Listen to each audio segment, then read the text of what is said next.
Understanding Neurotypical speech. Metaphors and similes and idioms, oh my! Hello and welcome to another Understanding NT speech. This time we're going to look at the way NTs use words that have nothing to do with what is going on at that moment to convey their meaning. We will be looking at metaphors, similes and idioms. I like to call them word pictures or word algorithms. Let's take a look. Metaphors. What is a metaphor? Well, they are used to describe something, and it works like this. A person is trying to explain a concept or situation, and they want to add some emotion and depth to the idea they are trying to explain. The speaker takes a common situation or shared experience, and they overlay that meaning with the subject they are talking about. The speaker might use a metaphor like this and say, "You are my sunshine." The speaker is likely speaking to a person who is loved or very close to themselves. The metaphor works like this. Most of us think the sun is a good thing. We could not live without the sun. It gives us life. The sun is generally seen as a good thing by many people. The speaker is tapping into this shared understanding of the sun to add emotion to what they are saying to someone they care about. The speaker is trying to pass on meaning that the listener is very important to them. The listener is as important to the speaker as the sun, which we collectively know is very important. Neurotypicals need to add these meanings because they believe it adds emotion and further feeling to the listener's understanding than just saying "you are very important to me." It's like one of those emoji things. The drawback to this kind of communication is obvious. If you do not share the same feeling about the overlaid subject, in this case the sun, then the meaning is lost, or worse, changed to mean the opposite to what the speaker is trying to convey. For example, I'm autistic and the sunlight is a big problem for me. It causes me pain. I like to stay in the shade. If someone said to me, "You are my sunshine," I would think they were saying I am a pain to them. My understanding of the sun is different to that of the speaker. This then alters the meaning of the metaphor, which will lead to misunderstandings. This is why metaphors can be hard for anyone to understand. Try to recognize metaphors and not worry about them too much in conversation. Similes. Similes are a little easier for us to understand. A simile is when a speaker describes a situation or a place as something else. The speaker compares two things or adds them together if you like. Here's one. That person is as quick as a fox. Here, a person has had the ability of an animal known for quickness added or compared to their ability. Neurotypicals use this sort of communication when they want to add emphasis to what they are saying. By saying it this way, the speaker is stressing the person is so very fast. They are beyond what is normal for a human being. If you don't know the animal is known for being quick, you will not understand the meaning. Many autistic sufferers believe that there is only one way to do a thing, and this belief causes many of us problems in communication. Communication is never one thing. We, as well as NTs, will from time to time misunderstand something. Being prepared for any misunderstandings that might happen by having another way of explaining your meaning ready might help alleviate your frustration. Idioms. Idioms. This is my favourite one of the three. When I was a child, idioms caused me no end of trouble. I thought people were teasing me because they sound strange when someone uses them, especially if you don't know their meaning. It's like a code.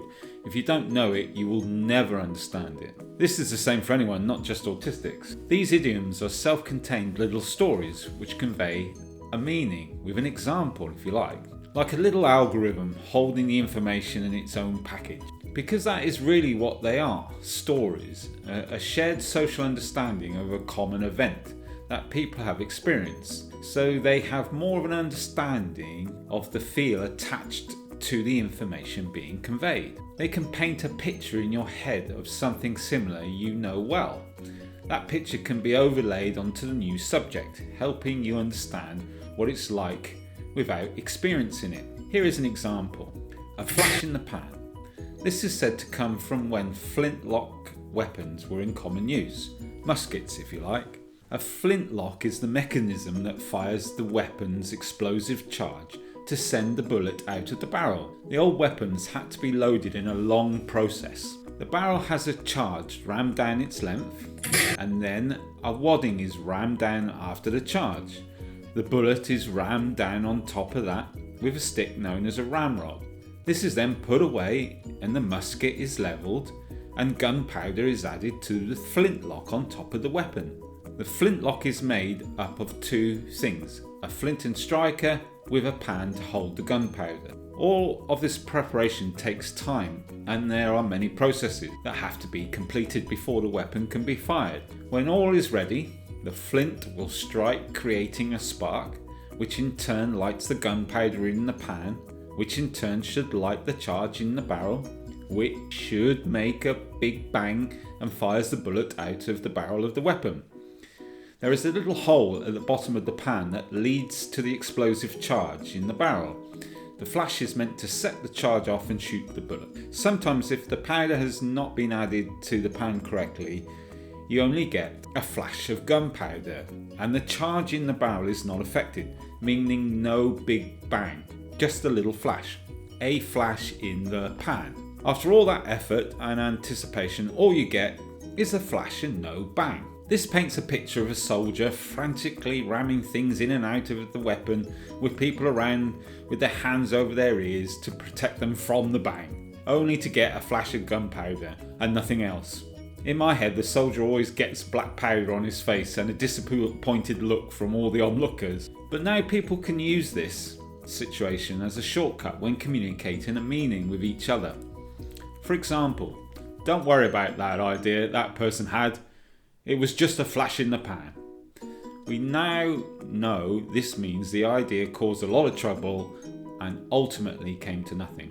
When two or more people who know each other well are talking, these kind of shortcuts are used to speed up conversation and convey meaning in a standard way, because they have lived in the same community and have shared the same experiences.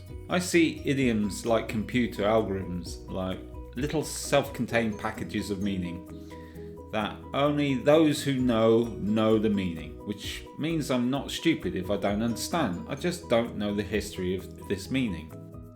The conclusion. You might be wondering why these three methods are used if they are difficult to understand. Well, these ways of speaking are very descriptive, and if you know the references being used, the method can achieve a much better collective understanding. It does, however, require that the additional understanding by the listeners, just like those emoji things. As a child, I spent time learning them, as they were used a lot when I was younger, and it did make my understanding better, I think. Once I found out about similes, metaphors and idioms, I started to understand that not everyone knew what they meant. I realised everyone at some point doesn't understand what is being said, and I started to worry less about me misunderstanding things. I've learned over the years that NTs have just as much problem as we do understanding others, but they handle it very differently to the way autistics do. We don't really know which bit of the conversation is important and tend to ask too many questions to reach the meaning. Neurotypicals will ignore metaphors, similes or idioms they don't understand, and will do one of two things. They will ignore the confusing part of the conversation and work out the meaning from the rest of what is said. Or they just ignore the whole conversation and don't worry about it. They can tell most of the time when you can do that. They also make mistakes like we do in conversation and believe they understood all the references and the meanings, when really they have misunderstood the point. Autistic people will tend to ask the speaker to explain the metaphor, simile or idiom, even the whole sentence. This can cause the speaker to get annoyed and turn against us. People don't like having to explain themselves. I would try to avoid doing this because people think we are being difficult when we ask for things to be explained. What can we do? Top tips. To do the same as the neurotypicals. Ignore the parts of the conversation that appear to be metaphors, similes and idioms, and wait until the speaker has finished speaking. Try and see if you have understood anything from the sentence. Turn that understanding into a question to clarify your understanding. For example, the speaker. Okay, don't be a slow sloth. I want you to go and get the car while being as careful as a mouse and get back here faster than Homer. You. So you want me to get the car? Speaker: yeah, my car please mate. You: okay, no problem. In the first sentence we could make out I want you and get car. And there was some other stuff about animals and Greeks. The situation is, I'm at work and the boss is asking me to do something. I think the boss wants me to get a car. But there was other stuff I did not understand. So what I do now is I ask the speaker a question about my understanding of the sentence. So you want me to get the car? Notice I haven't asked about the other stuff. Asking NTs to explain themselves can really upset them. To clarify, I keep my questions simple. Most of the time the speaker will follow your example and give you a simple reply. Well, most of the time anyway. The speaker now only has to agree or disagree. Yes, pick up the car. They might add something crossly like, I just told you to pick up the car. But the point is, you now know what it is you need to do, and the boss isn't cross because they think you are being stupid asking them to explain. This is the sort of thing neurotypicals do every day, and they sort of get by, don't they? Try this method out. You do understand most of what they are saying, and try and make the most of that. Use the clarifying question when in doubt. And finally, always remember, communication is difficult for everyone, not just autistic people. Try not to let it get you too upset if you misunderstand something. We often don't explain ourselves well and assume people already know what we are talking about. We need to work together with neurotypicals for a better understanding. Many of us believe they should change for us, when in reality we should work together to understand each other better. We can't leave it all up to them. They aren't as clever as us. Thanks for listening.